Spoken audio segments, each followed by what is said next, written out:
My name is Lily Sullivan and I'm 32 years old. For 15 years, my wealthy parents treated me like their personal servant while my younger sister Sarah lived like royalty. Every holiday, every family gathering, I was in the kitchen while she entertained guests. But last Christmas Eve, when my mother demanded I cook for 25 of Sarah's VIP friends with just 24 hours notice, something inside me finally snapped. What happened next didn't just change our family dynamic.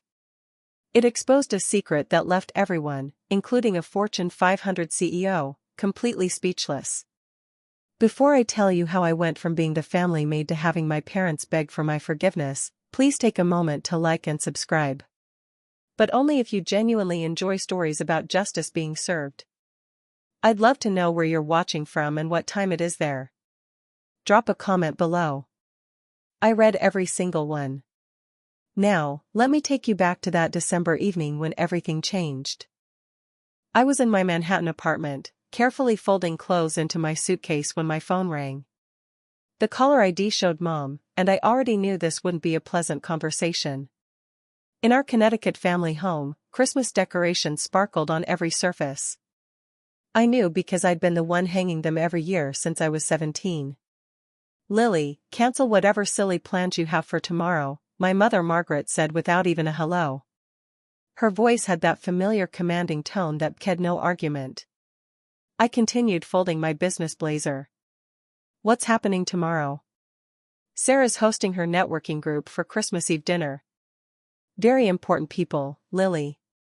25 guests, including executives from Pinnacle Corporation. She paused, and I could practically hear her smirk through the phone. You'll need to arrive by noon to start cooking. 7 main courses, 10 sides. The menu's already planned. My fingers tightened on my phone. Sarah's networking group. Of course, my younger sister worked in PR and never missed an opportunity to remind everyone how connected she was. Mom, I have your sisters making important connections that benefit this family. You should be grateful to help. Her words cut like they always did. It's not like you have anything else going on.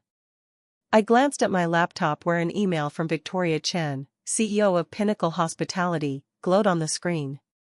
If only my mother knew. Use the good china, she continued. These aren't your usual crowd, Lily. These are people who matter. People who matter, unlike me, apparently. I'll text you the menu, she said. Don't embarrass us.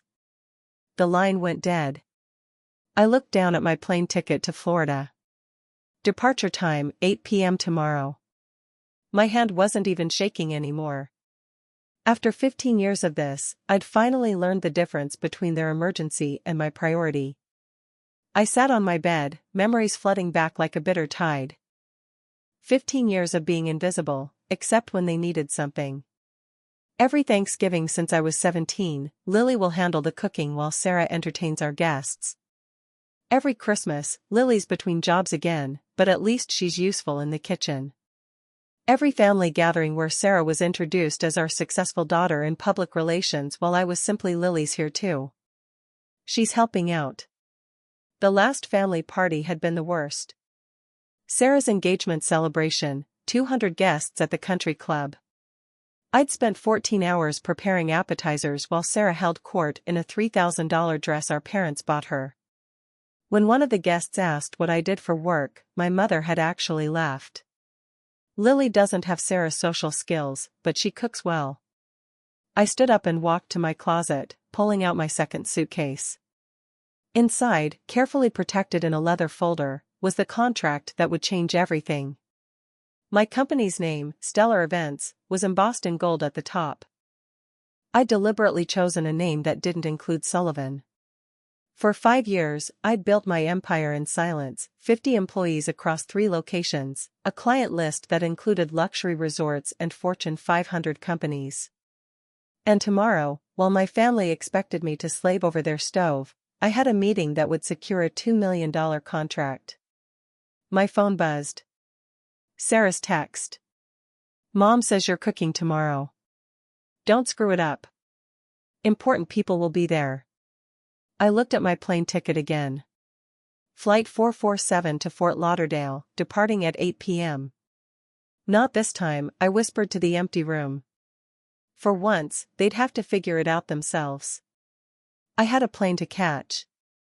The irony wasn't lost on me as I continued packing. 2 clear signs had shown me exactly where I stood in this family, and I'd ignored them for too long. The first sign was how they introduced me. At last month's country club dinner, my father had literally told his golf buddy, "Sarah's our success story, Lily's between opportunities."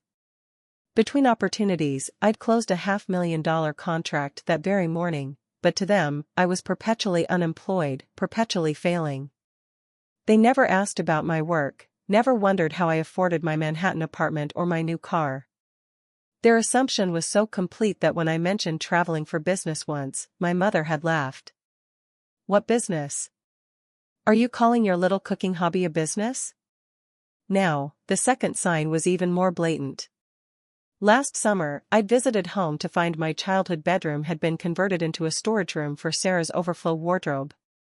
My trophies, my books, everything that marked my existence in that house boxed up in the basement. Sarah needed the space, my mother had explained as if it were obvious. She's building her career, image matters and PR. Meanwhile, Sarah had been given the entire 3rd floor, renovated at our parents' expense, complete with a home office and walk-in closet. The message was crystal clear. One daughter was an investment, the other was invisible. I zipped my suitcase closed, remembering the company holiday party last week. My employees had thrown me a surprise celebration for landing the Pinnacle account. 50 people who saw my value, who respected my leadership. My phone lit up with another text from Mom. "Don't forget the truffle oil. These people have sophisticated palates. These people." As if I didn't regularly cater events for CEOs and celebrities. But why would she know? She'd never asked. The deepest cut was that they'd never even been curious. Not once in 5 years had anyone in my family asked, "So, Lily, what exactly do you do all day?" They'd created their own narrative. Poor Lily can't hold down a job. Lives in a studio apartment. It was actually a 2-bedroom condo. Probably surviving on savings from grandma. I'd invested that money into my business. At least she can cook. I employed 3 executive chefs. I pulled out my phone and scrolled through my photos. There I was shaking hands with the mayor at a charity gala I'd catered. There was my team celebrating our 3rd location opening. There was the feature article about me in Hospitality Quarterly, the quiet revolutionary of luxury catering. None of these moments had been shared with my family. I'd learned early on that success without their permission was somehow threatening. The one time I'd mentioned landing a big client, my mother had immediately pivoted to Sarah's latest PR campaign for some energy drink. "At least you're useful in the kitchen," she'd said, patting my hand like I was a child who'd drawn a particularly nice picture. I opened my laptop and looked at my company dashboard. Stellar events established without a penny from my parents, built without the Sullivan name, thriving without their approval. Tomorrow's revenue alone would exceed what Sarah made in 6 months, but they'd never know that. My assistant had texted earlier. "Forbes wants to feature you in their 40 Under 40 issue. They're especially interested in your story of building the business without family support." Without family support? If only Forbes knew the half of it. My family hadn't just withheld support. They'd been actively blind to my existence beyond their kitchen. If you've ever felt invisible in your own family or been treated like your success doesn't matter, you'll understand why I did what I did next. Drop a comment below. Have you ever had to hide your achievements from toxic family members? I read every comment and it means the world to know I'm not alone in this. And if you're finding value in this story, please consider subscribing. We're building a community of people who refuse to let others dim their light. Now, let me tell you about the text message that changed everything. My phone buzzed with a calendar reminder, and reality hit me like cold water. If I stayed silent and played the servant tomorrow, I'd lose everything I'd worked for. The Pinnacle hospitality contract wasn't just another deal. It was the deal. $2 million exclusive catering rights to their 5 Florida resorts and a partnership that would put stellar events on the national map. The meeting was December 26 at 9 a.m. non-negotiable. Victoria Chen, Pinnacle CEO, had been crystal clear. I'm flying back to Singapore on the 27th, Lily. If we don't finalize this in person, the board will go with our second choice.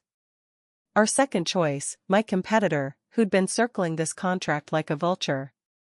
But it wasn't just about the money. 50 employees were counting on me. Maria, my head chef, had just put an offer on her first house based on the expansion this contract would bring. James, my operations manager, was planning to bring his kids to better schools. This wasn't just my dream anymore. It was theirs, too. I pulled up my bank statements. Yes, I was successful, but this contract would change everything. It was the difference between being a regional success and becoming a national player. The kind of opportunity that comes once in a career. My phone rang. It was my CFO. Lily, just confirming you'll be at the resort tomorrow evening for the pre-meeting dinner with Victoria's team. I'll be there, I said, looking at my packed bags. Good. Victoria specifically mentioned she's excited to meet the CEO who built such an impressive company without any family money or connections. She said it's rare to find that kind of authentic success without family money or connections. If she only knew how true that was. My phone pinged with an email from my mother. The subject line: urgent Christmas Eve menu. My stomach turned as I opened it. 7 main courses, 10 sides, dietary restrictions for 5 guests, wine pairings, dessert selection. The level of detail was staggering. She'd planned every single dish, every garnish, every serving plate. Used the Waterford crystal and the silver with the monogram she'd written. These are important people, Lily. One of them is Victoria from Pinnacle Corporation. She could be valuable for Sarah's career. I nearly dropped my phone. Victoria. Victoria Chen was going to be at my parents' house. I quickly scanned the guest list my mother had attached. There it was, clear as day. Victoria Chen, CEO, Pinnacle Hospitality. My heart raced as I processed this impossible coincidence. The same woman I was meeting in Florida was going to be at my parents' house, expecting to be served by their unemployed daughter. Another text from Sarah popped up. Mom says Victoria Chen will be there. She's huge in hospitality. I'm hoping to pitch her on PR services. Don't embarrass me with your amateur cooking. Amateur cooking. I just catered Victoria's company retreat for 500 people last month, though we'd handled everything through my executive team. She'd never met me in person. That was scheduled for tomorrow. I sat down hard on my bed, the weight of the decision crushing me. Stay and serve the woman who was about to make me a millionaire, pretending to be a failure, or leave and risk my family's wrath, but secure my future. My Uber notification popped up. Your ride to JFK Airport is scheduled for 6:30 p.m. tomorrow. I looked at the menu again, then at my contract, then at my plane ticket. The choice had never been clearer. I made my decision. I picked up my phone and dialed my mother's number. She answered on the first ring. Finally, I was starting to worry you weren't taking this seriously. Mom, I can't do it. Silence. Then her voice turned sharp. What do you mean you can't? I have a business trip. I'm flying to Florida tonight. Don't be ridiculous. Her voice rose. What possible business could you have? An important meeting? She actually laughed. Lily, stop being selfish. Your sister needs this. Sarah has a full catering team she could hire. With what money? Do you know how expensive that is? I bit my tongue. The irony of her asking me about catering costs while talking to someone who owned a catering company was almost too much. Family comes first, she snapped. Or are you too selfish to understand that? I understand perfectly. Family comes first when you need something from me. How dare you? When's the last time you asked about my life, Mom? We know about your life. You're between jobs living in that tiny apartment. I'm a CEO. Another laugh. This one cruel. A CEO of what? Your imaginary company? It's not imaginary. I have 50 employees. Lily, enough with the fantasies. Sarah needs this. You owe us. I owe you. We raised you, fed you, kept you in our home while treating me like hired help. You're being dramatic. What else do you have to do? Sit in your apartment alone on Christmas? I looked at my business class ticket. I have a flight at 8 p.m. Cancel it. No. If you leave, don't bother coming back. The thread hung between us, the same one she'd used so many times before. Usually, it worked. Usually, I caved. Then, I guess this is goodbye, I said quietly. You can't be serious. I'm done being the family servant, Mom. I'm done being invisible until you need something. You ungrateful. I hung up. My hands were shaking. But for the first time in 15 years, it wasn't from fear or anger. It was from freedom. My phone immediately exploded with texts from Sarah. What did you just do? Mom's having a meltdown. Stop being so dramatic and get over here. I turned off my phone and continued packing. They'd figure it out. They always did when they had to. I turned my phone back on to set one thing straight. It rang immediately. Sarah, what is wrong with you? She screeched. Mom's calling all the relatives saying you've lost your mind. I have a business meeting on Christmas Eve. Stop lying. I'm not lying. This is about that stupid fight last month, isn't it? When Mom gave me your room. My room was converted to your closet years ago, Sarah. And no, this is about my actual career. What career? You cook sometimes. I own a catering company. Sure you do. Her voice dripped condescension. Look, I'll pay you to cook. How's $200? I almost laughed. My day rate for personal chef services was $5,000. Not that she'd ever know. This is non-negotiable, Sarah. I'm not coming. Mom will disown you.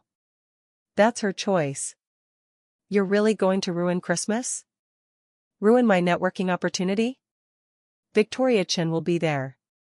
Then hire a caterer on Christmas Eve. Are you insane? No one's available. I walked to my kitchen counter where I'd left a notepad earlier. On it, I'd written 3 catering companies that handled last-minute emergencies along with their 24-hour hotlines. It was more than they deserved, but I wasn't completely heartless. I left a note on my kitchen counter with some numbers. I'm not driving to Manhattan to get your stupid note. Then Google emergency catering services. You're being selfish. I'm being professional. My business requires me to travel. What business? She screamed. Stop pretending you're something you're not. The Uber notification popped up. Your driver will arrive in 2 hours. I have to go, Sarah. If you do this, you're dead to us. I'm already invisible to you. What's the difference? I hung up and turned off my phone completely. On the kitchen counter, I placed the note with the catering numbers in clear view just in case they somehow came by. Next to it, I left a copy of my business card, the one that read Lily Sullivan, CEO, Stellar Events. They wouldn't come. They wouldn't see it. But at least I'd know I tried to help, even as I chose myself for the first time. The plane lifted off from JFK at exactly 8:07 p.m. And I finally exhaled. Below me, Connecticut disappeared into a blur of lights. Somewhere down there, my mother was probably frantically calling every relative, painting me as the ungrateful daughter who abandoned family on Christmas. I pulled out my laptop and opened the Pinnacle contract one more time. There it was, Clause 15.3, CEO presence required for all strategic planning sessions. Victoria had insisted on that clause herself, saying she only worked with founders who were hands-on.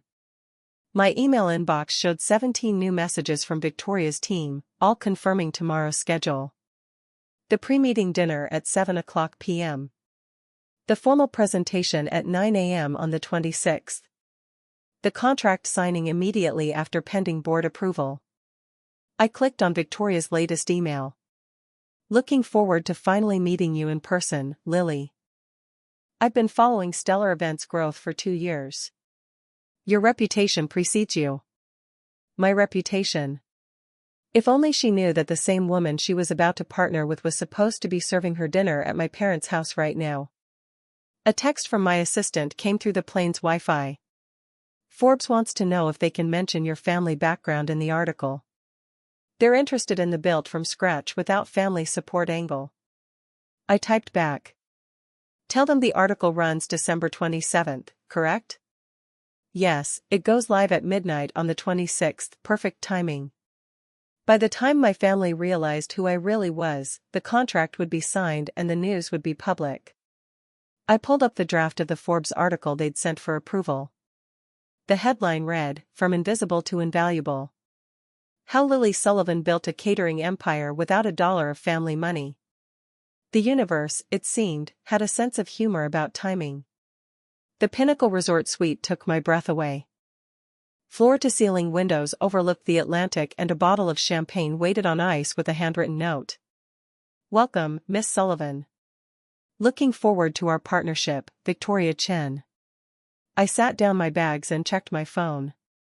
47 missed calls from my mother, 18 from Sarah, even 3 from my usually silent father. I deleted the voicemails without listening. Instead, I opened my email to find something that made me smile. My PR manager had sent the final proof of the Forbes article with a note. They've moved you to the cover story. It'll be on every newsstand December 27th. The cover, my photo, professional, confident, nothing like the invisible daughter my family knew would be on Forbes's cover. The article detailed everything. How I'd started with $5,000 saved from waiting tables. How I'd built the company without investors. How I'd specifically chosen to succeed without trading on my family's connections. Another email caught my eye from Victoria herself. Lily, I'll be arriving late to tomorrow's dinner, coming straight from a social obligation in Connecticut. Hope that's all right. Connecticut. She was at my parents' house right now, probably wondering where the promised elaborate dinner was. My assistant texted again. The Forbes reporter wants to know if you'll mention your family's reaction to your success. I thought about it. Tell them my family will find out when everyone else does. When the magazine hits stands. That's cold, boss. I love it. I walked to the window watching the waves crash against the shore. In 12 hours, I'd signed the biggest deal of my career. In 36 hours, my face would be on every Forbes magazine in the country. Sometimes the best revenge isn't revenge at all. It's success they never saw coming. While I slept peacefully in my Florida suite, chaos reigned in Connecticut. According to the texts I read the next morning, the disaster had unfolded exactly as expected. By 6 p.m. On Christmas Eve, my mother had realized I wasn't coming. The kitchen remained pristine and empty, the refrigerator stocked with only basic ingredients, and 25 hungry guests were arriving in an hour. Sarah's panicked texts told the story. Mom's losing it. She's calling every restaurant in a 50m radius. Everything's closed. How could you do this to us? My father had finally texted at 6:45 p.m., your mother is having a breakdown. Please reconsider. At 7:00 p.m. sharp, the guests had started arriving. Investment bankers, PR executives, and most importantly, Victoria Chen, CEO of Pinnacle Hospitality. They came expecting an elaborate home-cooked Christmas Eve dinner, the kind my mother had bragged about for weeks. Sarah's text at 7:23 p.m. We're ordering pizza. Pizza, Lily, do you understand what you've done? At 7:47 p.m. Mom just told everyone you're unreliable and always have been. She's blaming you for everything. The pizza had arrived at 8:15 p.m. 5 boxes of Papa John's and 3 from Domino's because one chain couldn't handle the last-minute order. My mother, who'd spent weeks bragging about her daughter's elaborate cooking, had to serve delivery pizza on her Waterford Crystal. Sarah's increasingly frantic texts painted the picture. Victoria Chen looks disgusted. People are leaving. Mom told everyone, you're mentally unstable. She said, you've always been the family disappointment. The last text from Sarah sent at 9:33 p.m. Party's over. Everyone left early. Victoria Chen didn't even stay for dessert. Mom says you're dead to her. I put down my phone and ordered room service breakfast.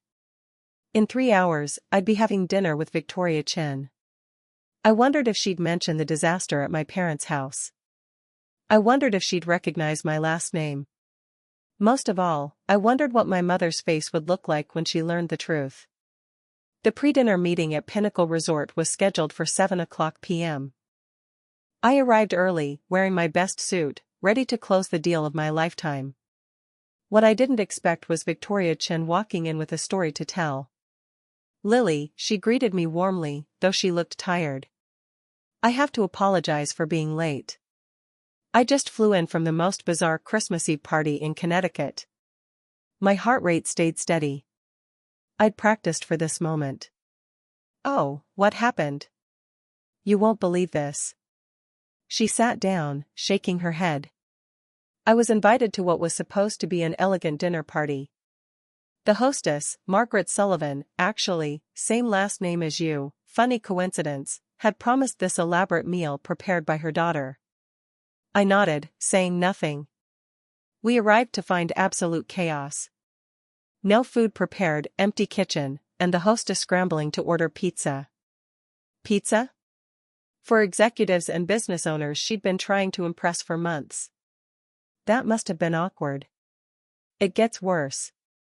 She spent the entire evening badmouthing her older daughter, calling her unreliable, mentally unstable, a disappointment to the family. Apparently, this daughter was supposed to cook everything, but just disappeared. Victoria pulled out her phone, showing me a photo someone had taken at the party. There was my mother, face flushed with embarrassment, pizza boxes visible on her precious mahogany table. The younger daughter, Sarah, kept trying to salvage things, but it was a disaster. She actually tried to pitch me PR services while serving Papa John's on china plates worth more than most people's rent. Did you stay long? 20 minutes after the pizza arrived, the hostess was so busy making excuses and blaming the absent daughter that she forgot to actually host. It was. Victoria paused, searching for words. The most unprofessional evening I've ever experienced. The woman actually said her daughter was too stupid to hold a real job, so she usually just cooked for them. My hands remained steady on my portfolio. That's terrible, isn't it? I can't imagine treating family that way. Victoria opened her menu. Now, let's discuss something more pleasant. Your incredible company. The next part is where everything unravels spectacularly. If you've been waiting for the moment when truth meets consequences, you're about to be very satisfied. But first, what would you have done in my position? Would you have revealed yourself right then to Victoria? Or would you have waited for an even more perfect moment? Let me know in the comments. I love hearing different perspectives, and remember, if this story resonates with you, that subscribe button helps us reach others who need to hear it. Now for the moment that changed absolutely everything. The next morning, December 26th, I stood in Pinnacle's boardroom, ready to present to Victoria and her team. The contract was on the table. The presentation was flawless. And everything was going perfectly until Victoria's assistant walked in with an iPad. Ms. Chen, you need to see this. There's a photo from that Connecticut party going viral on LinkedIn. Victoria took the iPad and I watched her face change from curiosity to confusion to complete shock. She looked up at me, then back at the screen, then at me again. Lily, she said slowly. This photo from the Sullivan house in Connecticut. She turned the iPad toward me. Someone had posted a family photo from my parents' wall. The one from last Thanksgiving where I stood in the background, barely visible, while Sarah posed front and center with our parents. "Is this you?" I nodded. "Yes, Sullivan. Margaret Sullivan is your mother." "Yes." The room went completely silent. Victoria's team exchanged glances. The legal counsel put down his pen. "The woman who called you unreliable, mentally unstable, and unemployable is your mother." "Yes." Victoria stood up, walked to the window, then turned back to face me. "You were supposed to cook that dinner, the one that turned into a pizza disaster." "I was, but you were here meeting with us." "I chose my business over being treated like a servant." Victoria pulled up something else on her phone. "Your mother said you don't have a job, that you're a failure who can only cook. She doesn't know about stellar events. Your own mother doesn't know you're a CEO. She never asked." Victoria sat down heavily. "Let me understand this. Your family has no idea that you run one of the most successful catering companies on the East Coast." "None. They don't know about your 50 employees, your 3 locations, this $2 million contract we're about to sign. They think I'm unemployed and living in a studio apartment." Victoria's business partner, James, spoke up. "I'm sorry, but I need clarification. The woman serving pizza on Waterford Crystal last night has no idea her daughter could have catered that entire event with 5-star quality. She's never asked what I do for a living. She just assumes I'm a failure." Victoria started laughing. Not a polite chuckle, but actual genuine laughter. "Oh my God." She spent the entire evening complaining about her disappointment of a daughter. "And that daughter is you, the CEO I've been trying to partner with for 2 years." She looked at her team. "Gentlemen, I think we're about to sign the most interesting contract of our careers." Victoria pulled out her phone again, this time opening Google. "I have to know something," she said, typing my name. The search results loaded instantly. "Oh my God," she turned her phone toward her team. "Look at this." The first result was my hospitality quarterly feature. The second was the announcement of my James Beard Award nomination. The third was a Wall Street Journal piece about women entrepreneurs. "Your family doesn't know about any of this." Before I could answer, her assistant rushed in again. "Ms. Chen, you'll want to see this? Forbes just announced their 40 under 40 cover story for tomorrow." He projected it onto the boardroom screen.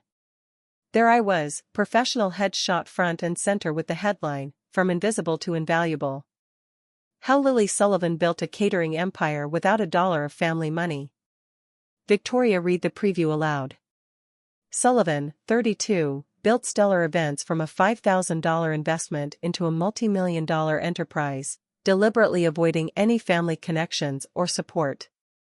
I wanted to prove that success doesn't require a famous last name or family money," Sullivan states. She looked at me. "This goes live tomorrow at midnight tonight. Your family still doesn't know. They will when everyone else does." James whistled low. "Your mother is going to see her unemployable daughter on the cover of Forbes." Victoria's assistant was now scrolling through the article preview. "It says here you have a 6-month waiting list for events. Is that true?" 8 months for peak season." Victoria stood up. "I need to make a phone call." She stepped out of the room and we could see her through the glass talking animatedly on her phone. She returned 5 minutes later with a strange smile. "I just called Margaret Sullivan." My stomach dropped. "You what?" "I told her I was very disappointed in last night's event and that I'd be taking my business elsewhere. She begged me to reconsider. Said it was all her older daughter's fault." Victoria.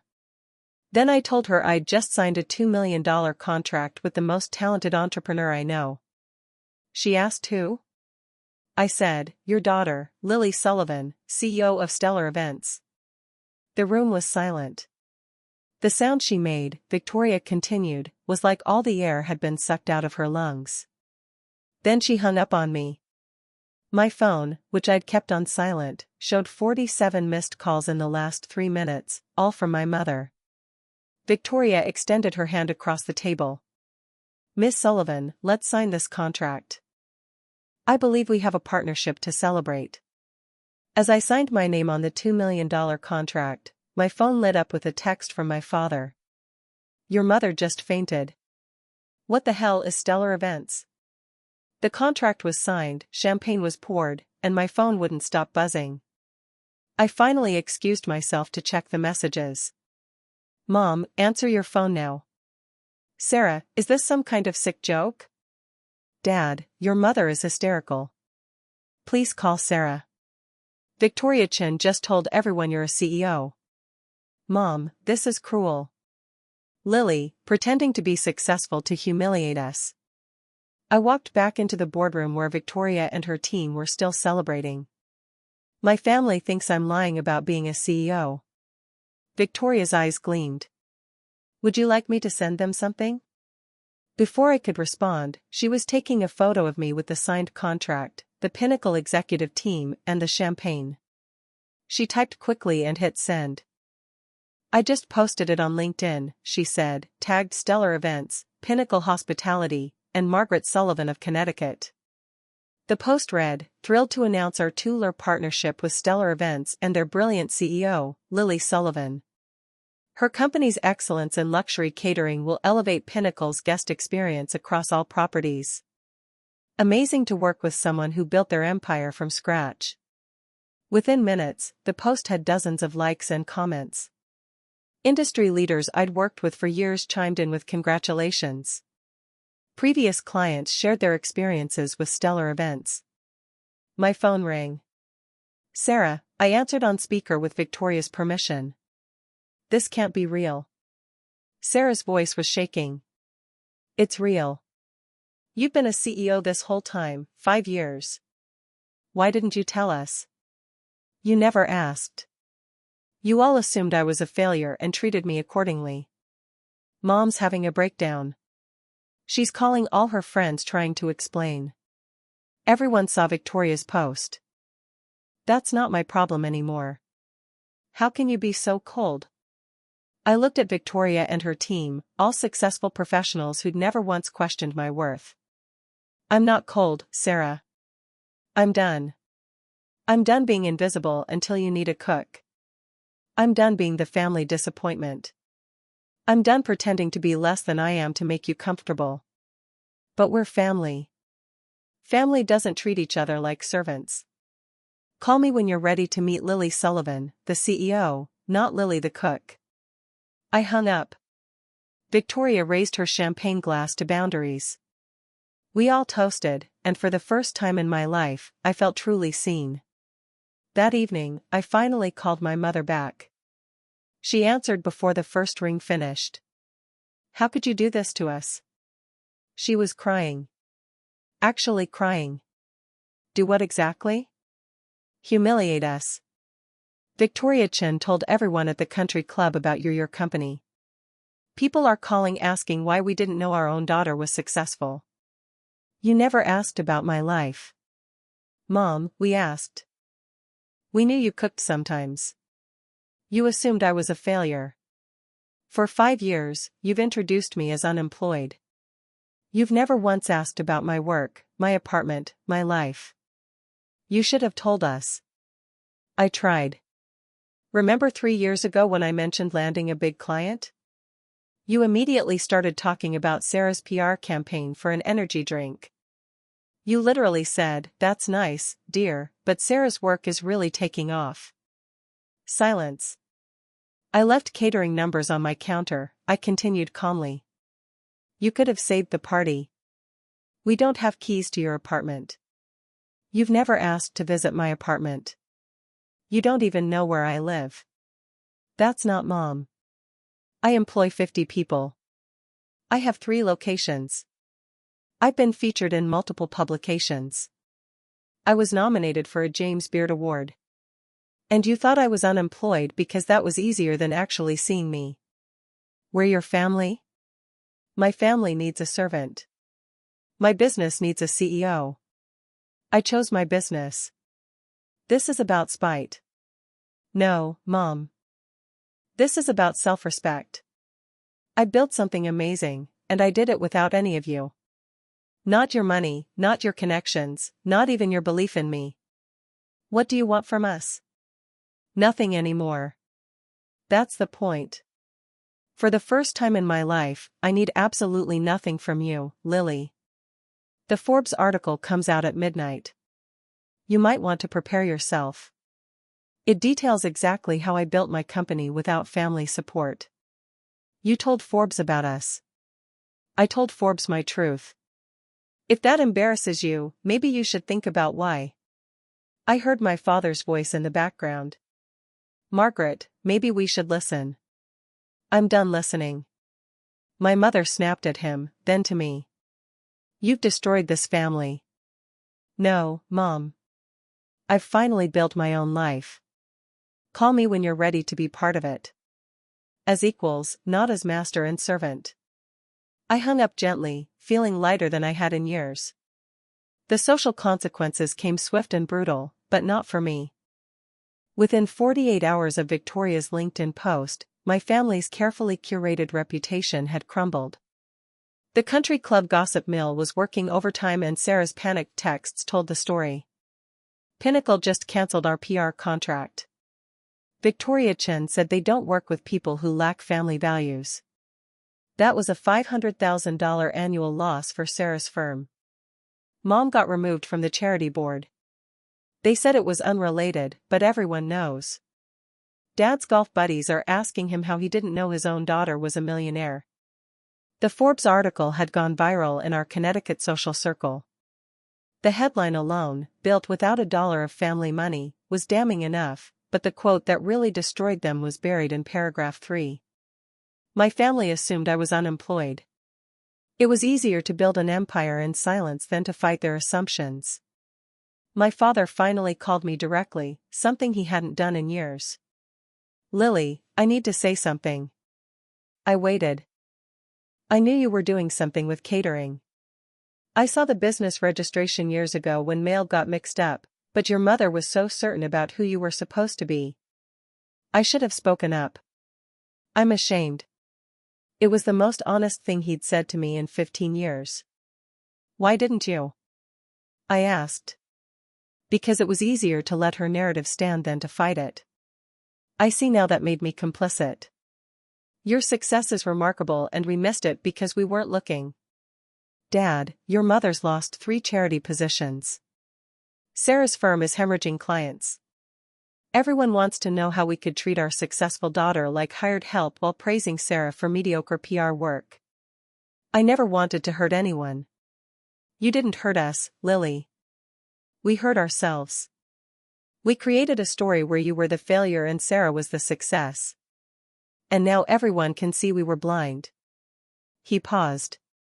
That pizza disaster is already country club legend. Margaret Sullivan, who bragged about her entertaining for years, serving Papa John's on Waterford Crystal while her CEO daughter was signing million-dollar deals. Despite everything, I felt a twinge of sympathy. Dad, I don't apologize. We earned this every single consequence. While my family dealt with their social catastrophe, my life exploded in the best possible way. The Forbes article had included a photo of me at the Pinnacle signing, champagne in hand, surrounded by executives who valued my work. The contrast to my family's Thanksgiving photo, where I lurked in the background like hired help, wasn't lost on anyone. Within a week of publication, Stellar Events received over 200 inquiries. High-end clients who'd been on the fence suddenly wanted to work with the CEO who built an empire from scratch.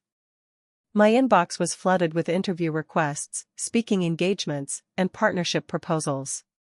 Victoria Chen became my biggest champion.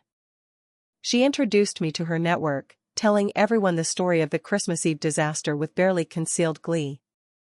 Imagine, she'd say, having a golden goose in your house and treating it like a servant duck. 3 major contracts came from those introductions alone, worth a combined $10 million. I hired 20 new employees to handle the growth, promoting Maria to executive chef and James to COO. During our expansion meeting, Maria said something that stuck with me. You know what I love most about this company? You built it for people who were overlooked. Half of us were told we'd never amount to anything. She was right. I'd unconsciously hired people like me, talented individuals who'd been dismissed, overlooked, or underestimated.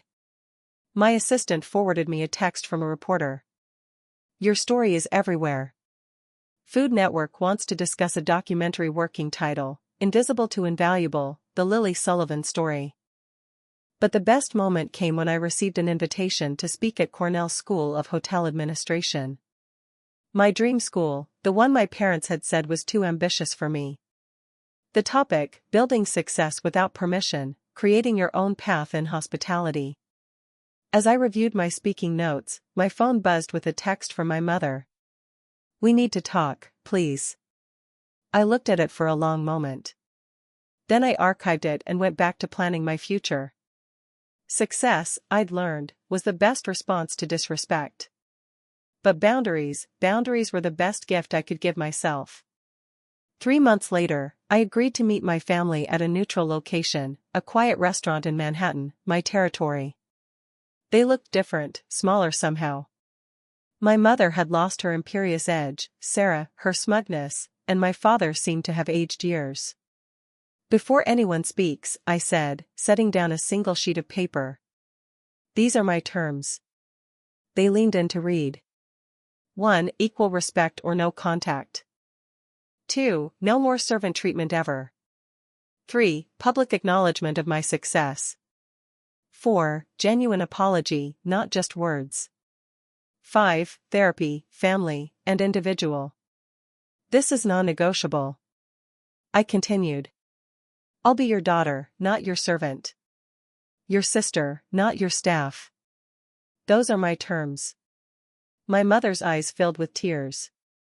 Lily, we've lost everything. My reputation. Sarah's clients. That's not my responsibility, Mom. We know. My father interrupted. We're not here to blame you. We're here to ask for a second chance. Sarah spoke for the first time. I was jealous. You were always better at everything, but Mom made me feel special by making you feel small. I see how sick that was now. It was the most honest she'd been in years. I go to therapy now, she added quietly. The therapist says we created a family system where someone had to be the scapegoat for everyone else to feel successful. You were assigned that role before you could even fight it. My mother reached across the table but didn't touch me. I'm sorry. Not just for Christmas Eve, but for 15 years of blindness. I turned you into a servant because I couldn't bear that you might be more successful than the life I'd planned for you. I looked at each of them. I'll consider it, but know this. I'm not coming back to the same family. If we rebuild, it's as equals. They nodded. And Mom, you're paying full price if you ever want Stellar Events to cater anything. For the first time in months, she actually smiled. Fair. 6 months later, I hosted my first family dinner in my actual apartment. The 2-bedroom condo with a view of Central Park that they'd never known existed. My team from Stellar Events catered it because I no longer cooked for family gatherings. That was a boundary I'd never cross again. As my parents and Sarah sat at my dining table being served by my employees who called me boss, the role reversal wasn't lost on anyone. But this wasn't about revenge. It was about truth. I want to be clear about something, I said, raising my glass of wine. Success doesn't need permission. Self-worth doesn't require validation. And respect is non-negotiable. My mother nodded. She'd been in therapy for 4 months and had publicly apologized at the country club, admitting she'd been blind to my success. It didn't repair her reputation, but it began to repair our relationship. Sarah's PR firm had pivoted, and she'd asked professionally, humbly, if Stellar Events might consider her for our PR needs.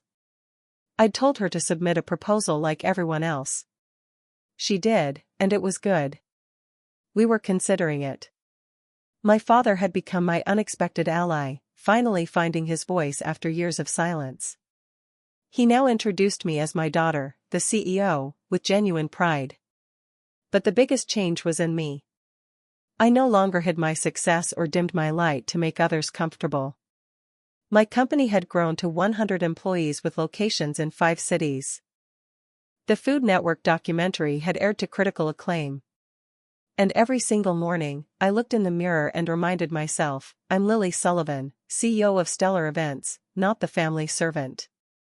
Never again. Your value doesn't decrease based on someone's inability to see your worth. Remember that. Thank you for joining me on this journey from invisible to invaluable. If my story resonated with you, I'd love to hear about a time when you had to choose yourself over family expectations. Drop a comment below. Your story might be exactly what someone else needs to hear today. If you believe everyone deserves respect regardless of their role, please share this video with someone who needs to hear it.